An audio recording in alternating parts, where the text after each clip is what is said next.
Hey everybody, this is James from All Outdoors, and today we'll be having a look at the brand new Lipsey Special. This is a Smith & Wesson 432 Ultimate Carry package. It is a development of Smith & Wesson's J-frame. Smith & Wesson used to make a 32 caliber J-frame, but it's been discontinued for a while. Well, Lipsey's out of Baton Rouge, Louisiana, brought it back. And there's also a version available in 38 Special if you like, but this one is in 32 H&R Magnum. It'll shoot 32 Smith & Wesson Long, as well as 32 Smith & Wesson Short as well. It is a 6-shot, double action only revolver. You got a short ejector rod right there, and you push in cylinder release like so. And the ejector rod is shrouded, and you also have a barrel sleeve instead of a one-piece barrel. But the sights are something else. You have a U-notch in the back, and the front sight is an XS tritium sight that glows very well in low light in the dark. And it is pinned in place so you can take it out. It has a 2-inch barrel, and it weighs 16 ounces unloaded. It has an aluminum frame, and it has titanium pins that hold the action job on the inside together. Mostly, you wouldn't see these on your typical 442 J-frame like what I have, where it's all on the inside of the gun and it's all carbon steel and kind of brittle or flexible if you take the side plate off quite a lot. But with these titanium pins, you don't have to worry about it. You can take it apart and do what you gotta do and not have to worry about it. Also has a pair of really nice G10 wraparound grips. I never shot a pistol with G10 grips, but first time for everything. First time for 32 Magnum too. So with all that out of the way, let's go shoot it some. Well, alright, I have the Smith & Wesson Model 432 Ultimate Carry. We have this loaded up with some Hornady Critical Defense 85 grain FTX rounds, and I have a target at 10 yards. My first time ever shooting a 32 Magnum, so we'll see how it goes. I follow that up with some 32 Smith & Wesson Long. This particular revolver is very versatile. It'll take 32 Magnum as well as the older 32 Smith & Wesson Long and short rounds as well. So let's go ahead and give this a go.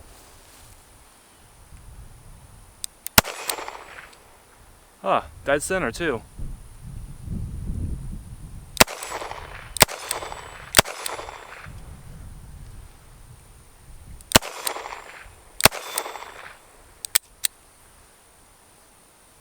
Gentle, fast, and a little bit of concussion, but definitely not as much recoil as the 38 Special. Now what I have here is some 32 wad cutters, 32 Smith & Wesson Long, the older round that to chamber this particular revolver. Did I only bring 5? Yeah, I only brought 5. Okay. I'm going to aim for a smaller plate just to see where I'm hitting.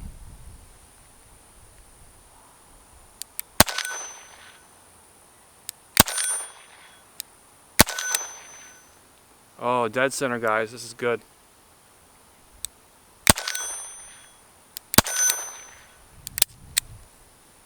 Very nice. Has about as much recoil as a 22 Magnum.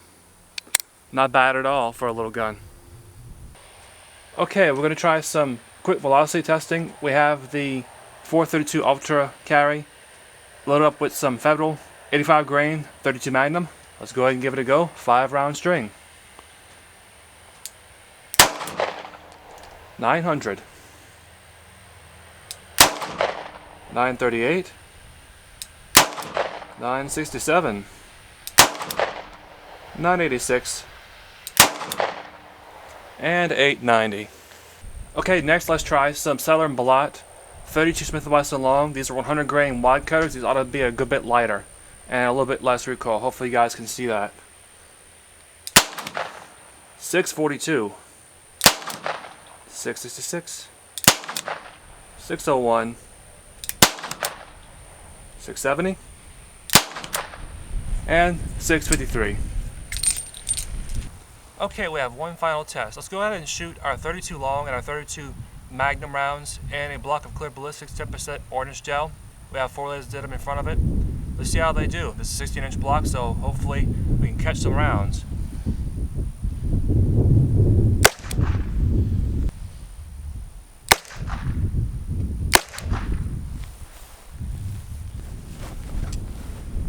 Okay, I saved the right side of the block for those 32 Magnums. This is some Hornady Critical Defense 85 grain FTX. Let's go and give it a go.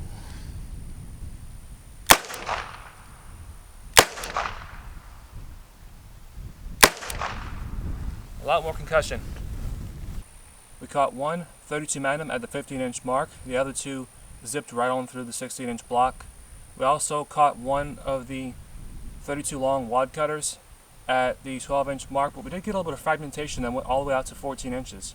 Well, and that's definitely not bad in terms of penetration, even though those rounds aren't going very fast. And the wound tracks, or rather the temporary stretch cavities out of 32 Long are rather impressive, but the 32 Magnum is just a little bit bigger. You can tell those rounds have a little bit more oomph to them, but either of these will work just fine. Alright, that was a lot of fun. I have the 32 Smith & Wesson long rounds loaded up in the 4.32 revolver. I have my plates at 10 yards again. Let's see if I can make a clean sweep of them all.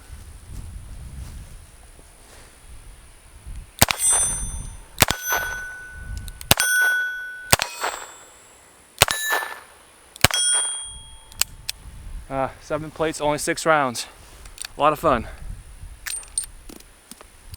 Okay, we've backed up to about 25 yards, and we've also switched ammunition. We're going to be using some Black Hills ammunition, 90 grain semi wad cutter lead rounds, loaded to about 32 Long spec.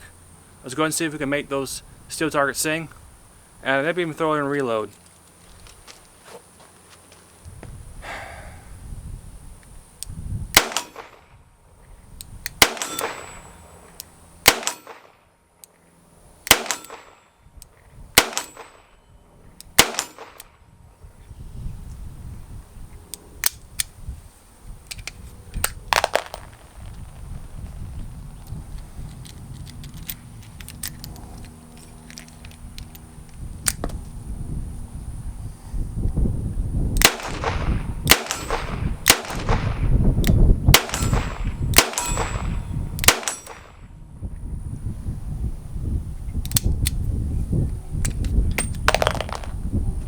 Alright, well, I would be remiss if I didn't put this little snub nose on paper as I normally would do.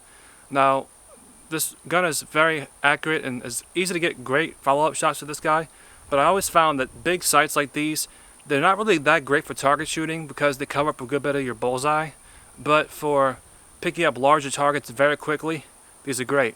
But we'll see how it goes anyway. We'll start with some 32 Long wad cutters on the lower target.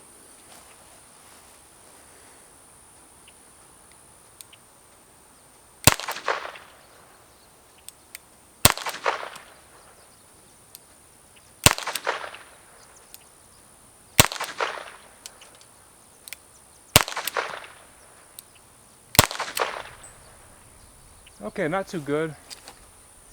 More than serviceable though. Let's go ahead and hit the upper target with some Federal 85 grain jacket and hollow points. 32 Magnum. We'll see where this takes us. I don't normally fire 5-shot groups, but because it's a 6-shooter, why not just shoot all 6?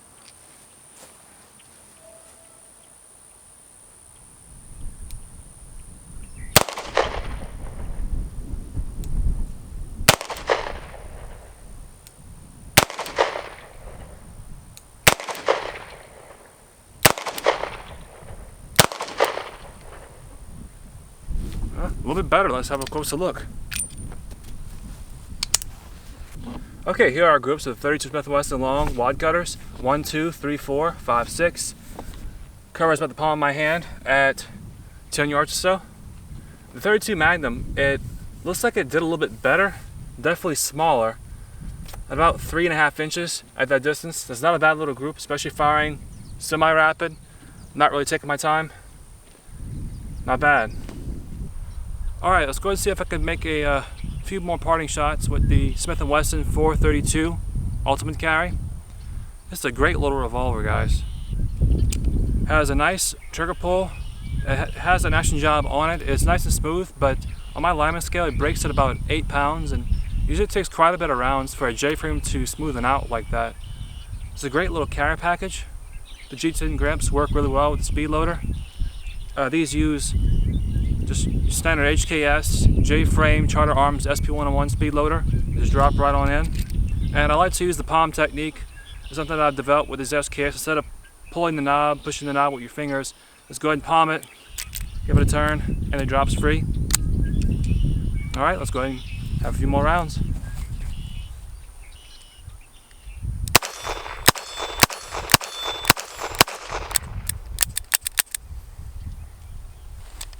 That goes real fast.